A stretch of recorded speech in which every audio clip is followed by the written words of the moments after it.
Bem-vindos, pessoal, à nossa quarta aula da nossa sequência didática sobre agrotóxicos e haletos orgânicos.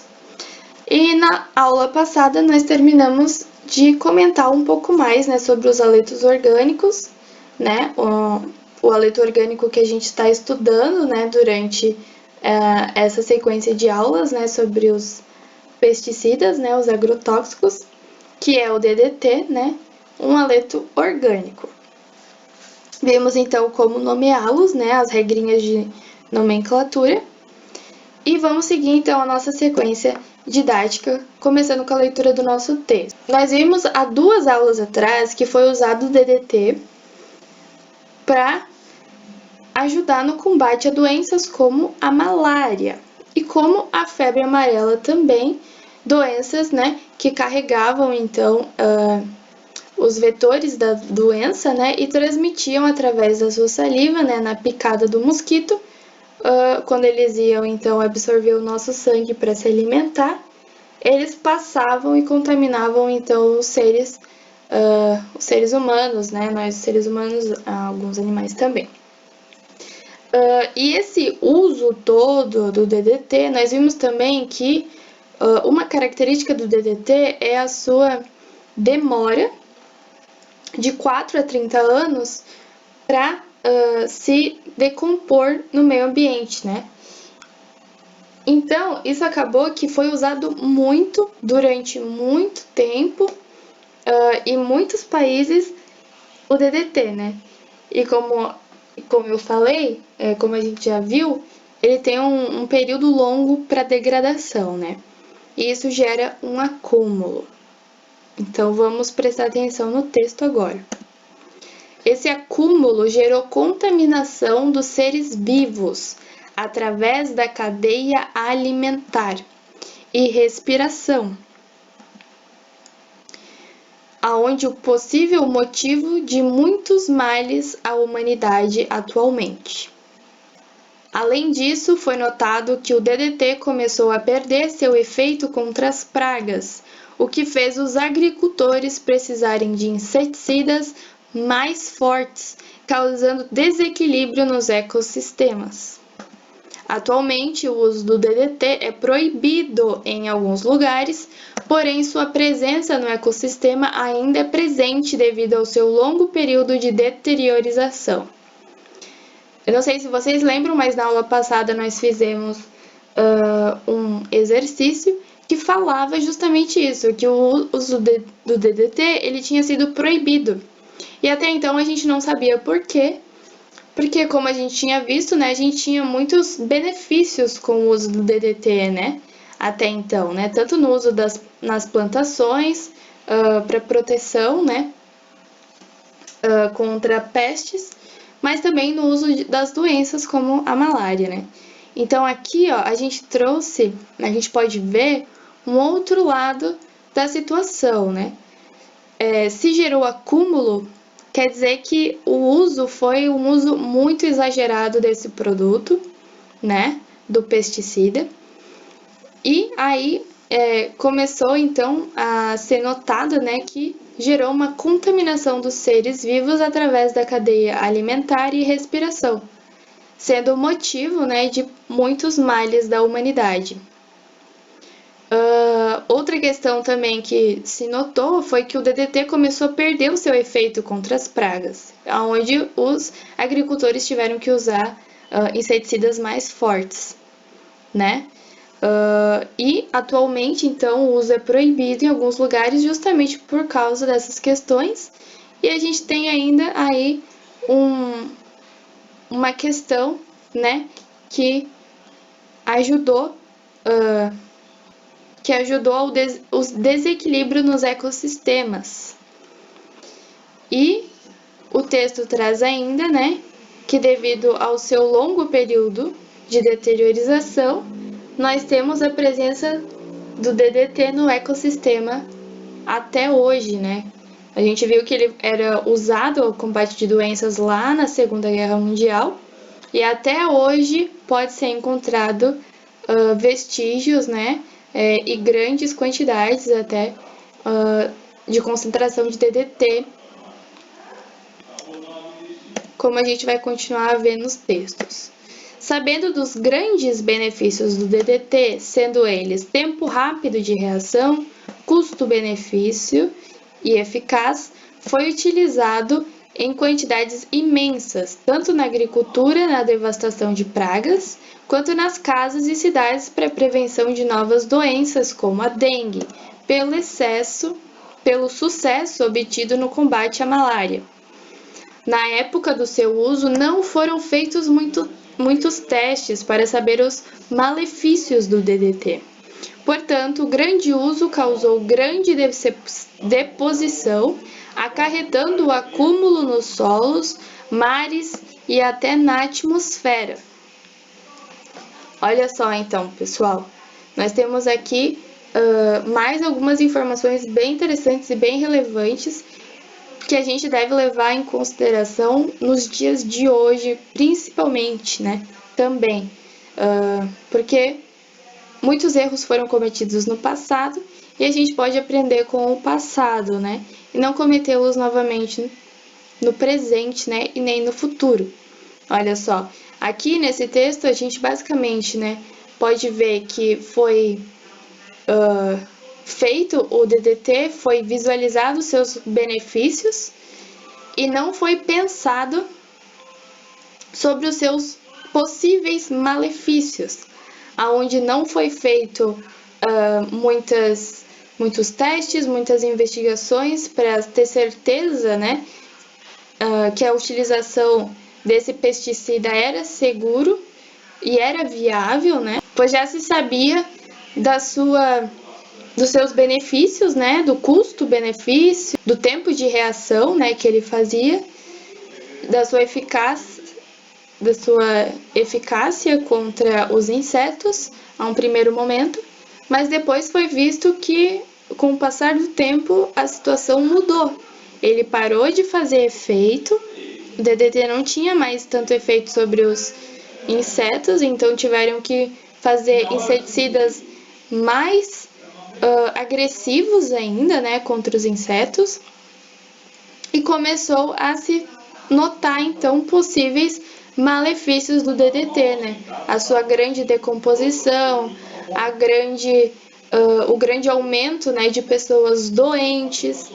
E então começou-se a fazer pesquisas, né, para saber de onde estava vindo essas novas possibilidades de doenças, né?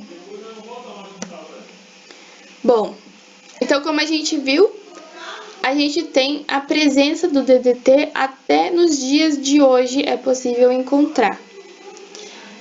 Porque a gente viu, né, que o tempo de degradação do DDT é de 4 a 30 anos. Então eu queria perguntar para vocês, né?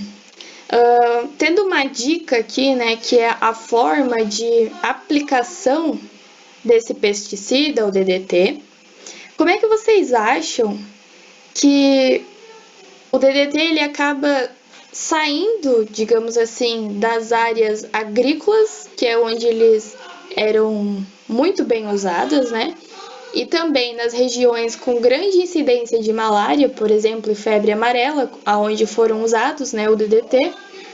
Como que ele conseguiu então se espalhar pelo globo, né? Bom, se vocês analisarem as fotografias que nós temos disponíveis aqui, esse DDT ele está no seu modo gasoso, né? Na sua forma gasosa. E aí a gente pode então já começar a ter um pensamento sobre isso, né? Está na sua forma gasosa, a forma que ele é colocado então sobre as plantações, né? Amadurecer um pouco mais essa ideia e descobrir como que ele pode ter se dissipado pelo globo. Uma forma muito comum era usar então, né, os pequenos aviões, né, que faziam esse trabalho, né, de passar sobre as plantações os pesticidas. E como vocês podem ver aqui nessa imagem, ela já meio que representa uma das possibilidades, né, da dissipação do DDT sobre o globo terrestre. Nós temos aqui então, né, que o DDT, o pesticida, ele está no seu estado gasoso. Se vocês notarem bem, parte vem para a plantação e parte está sendo dissipada para o ar atmosférico. E como que isso acontece? Por causa do efeito dos ventos, né? Quando se está se depositando o DDT, né? O vento passa e leva grande parte desse DDT que deveria estar vindo apenas nas plantações. Então, essa é um dos motivos, né? Um dos grandes motivos dessa dissipação do DDT pelo globo terrestre. A gente pode analisar também, né, essa questão justamente lembrando lá, né, dos estados físicos da matéria. Que a gente tem, então, né, no caso, o DDT, ele já está no estado gasoso. E no estado gasoso, então, né, a gente tem moléculas muito mais agitadas, mais afastadas entre si, né, de preferência, elas tendem a ficar mais afastadas se tiver espaço para isso. E quando passa o vento, muito fácil de levar essas moléculas com uma energia muito maior contida nelas, né? Vamos ler aqui o nosso texto, que indica um pouco melhor sobre essa dissipação do DDT no globo. Sendo o DDT um composto estável e volátil quer dizer então, né, que ele evapora, né, que ele fica no seu estado gasoso com facilidade. É mais intensamente disperso na atmosfera, muito mais fácil dele ser disperso por essa facilidade de estar no seu estado gasoso, né? Principalmente quando aplicado em áreas mais quentes, onde são melhor evaporados. Dessa forma, os ventos o transportam.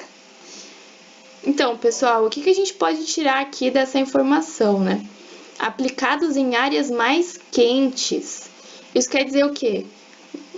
Em áreas de maior temperatura, né? Com uma quantidade de calor maior, nós temos a facilitação da vaporização do nosso DDT, certo? Então, em países mais quentes, mais fácil essa vaporização do nosso DDT e mais fácil dele ser dissipado e carregado pelos ventos. E aí, né, como a gente viu também, né, ele tem um grande período de deteriorização, ele vai ser carregado por muitos e muitos tempos através dos ventos, né, e vai viver por muito tempo ainda na Terra, né? Então ele pode chegar a lugares muito longes da região onde foi aplicada, né? Então nós temos aqui, né? Quando chega na região mais fria, ou seja, a gente tem uma queda na temperatura. Quando chega em regiões mais frias, ele começa a se condensar. Nós temos então, né, a liquefação e depois a solidificação. A gente tem essa passagem de estado reverso aqui, né, do que a gente estava anteriormente, né? Que antes a gente estava em locais mais quentes, nós estávamos, né, tendendo para vaporização do nosso DDT, e agora em locais mais frios nós temos então a solidificação dele. Então ele tende a se condensar, a ir para o seu estado sólido, e aí ele vai se depositar. Então ele tá aqui voando, né? Voando. E aí quando chega em uma temperatura mais baixa, ele tende a se depositar aonde ele estiver. E essa deposição, né? Se o clima nessa região fria esquentar, por exemplo, né, se ele chegar numa região que está da estação, né, de inverno, ele vai se condensar, né?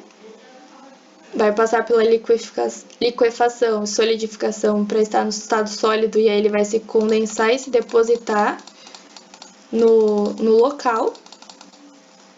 E como ele tem, de novo, né, um período muito grande de deteriorização de 4 a 30 anos, se nessa região a temperatura mudar, a estação do ano mudar, esse DDT ele vai poder, então, com o aumento da temperatura, passar pela fusão, né, do sólido para líquido e depois do líquido para gasoso pela vaporização, vira gasoso de novo, gás de novo, e os ventos o levam para mais longe ainda. Olha que incrível, né, pessoal?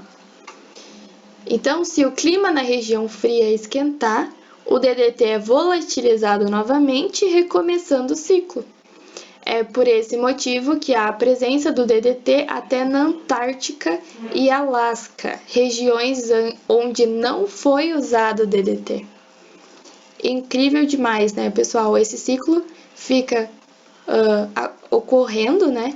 Ele então evapora, é levado pelo vento, depois ele chega numa região fria, ele condensa e se deposita na região, sendo mares, rios, oceanos, o solo, plantações, casas, empresas, sendo aonde for, ele se deposita e quando a temperatura nesse novo ambiente eleva novamente, ele evapora e é levado para mais longe ainda pelos ventos.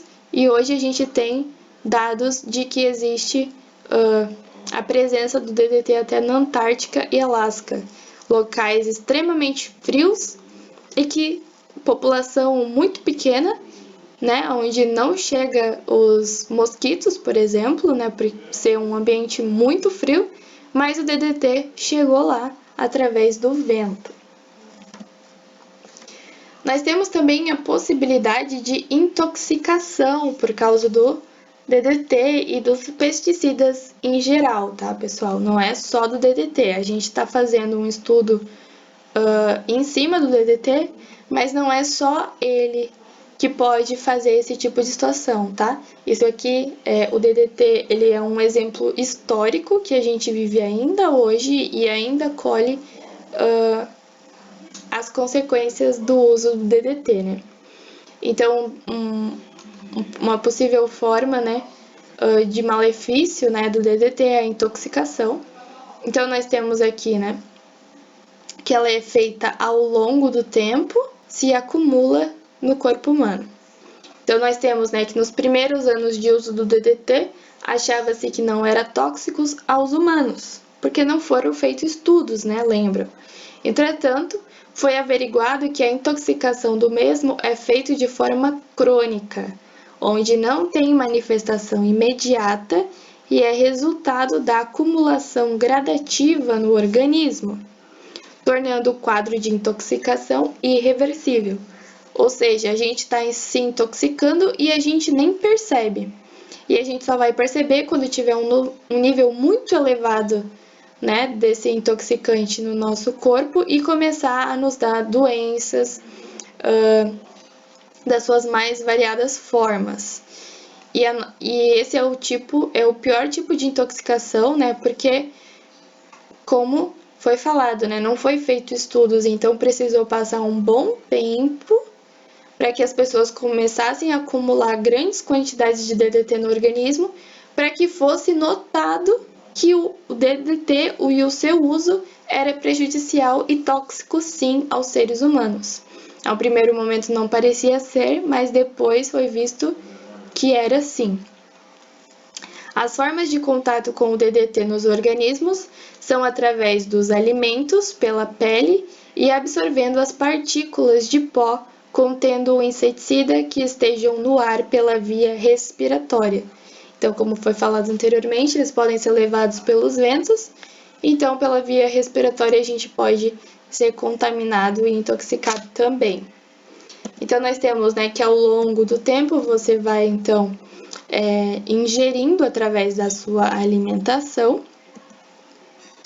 E aí você vai tendo um acúmulo no seu corpo até chegar um momento que fica muito grande esse acúmulo, e aí você começa então a ter problemas e doenças no seu corpo. E aí as formas que a gente pode então acumular, né, no nosso corpo, como a gente viu, é através dos alimentos, aonde são usados os agrotóxicos, principalmente, né, os inseticidas, nas plantações. Então, os alimentos, né, eles já vêm contaminados, e se a gente não tiver uma boa limpeza, uma boa higienização desses produtos, a gente acaba se intoxicando sim. Através das carnes de animais também, porque como a gente viu, assim como nós seres humanos podemos ser intoxicados, né, com DDT através da alimentação, outros animais também podem. E assim, essa cadeia alimentar, né, toda contaminada, um passando para o outro, né, através da alimentação. A gente tem também doenças em humanos, né? Então, a partir do momento que você está intoxicado e que tem uma grande quantidade de DDT no seu organismo, começam a aparecer as doenças.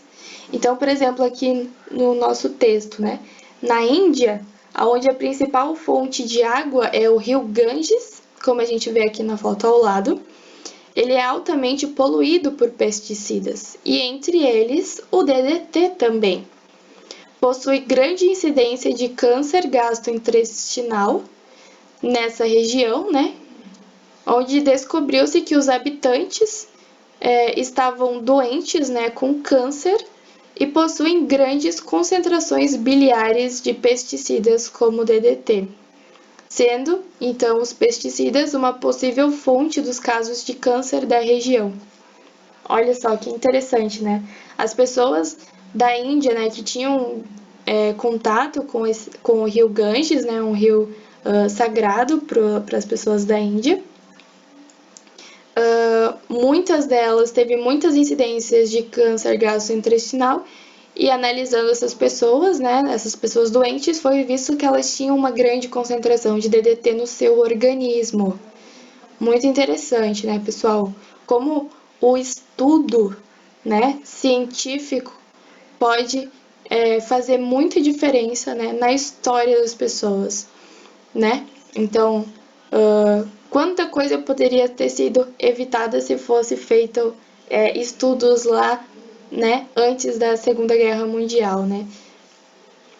Por isso que a gente tem que aprender com o passado e sempre olhar, né, para trás o que aconteceu antes, o que deu errado, e tentar fazer as coisas darem certo, né, de uma nova forma no futuro, no presente. Outras possíveis doenças são os tumores hepáticos de tireoide, alterações neurológicas, dermatoses, né, que são os problemas na pele, rinites alérgicas, disfunções gastrointestinais, pulmonares e hepáticas. E também, né, tem alguns estudos, né, que falam que as crianças podem apresentar distúrbios neurocomportamentais, afetando possivelmente a capacidade de aprendizado. Então, pessoal, vamos continuar a nossa aula, ainda falando sobre os malefícios do DDT na próxima aula, mas nessa aula eu gostaria que vocês fizessem, então, né, como atividade, mais um mapa conceitual, agora com as novas informações adquiridas. Sobre, então, agora vocês têm os dois, já tem, né, uma base de dois lados da moeda, né? Tanto os benefícios quanto os malefícios do DDT, inseticidas e assim por diante.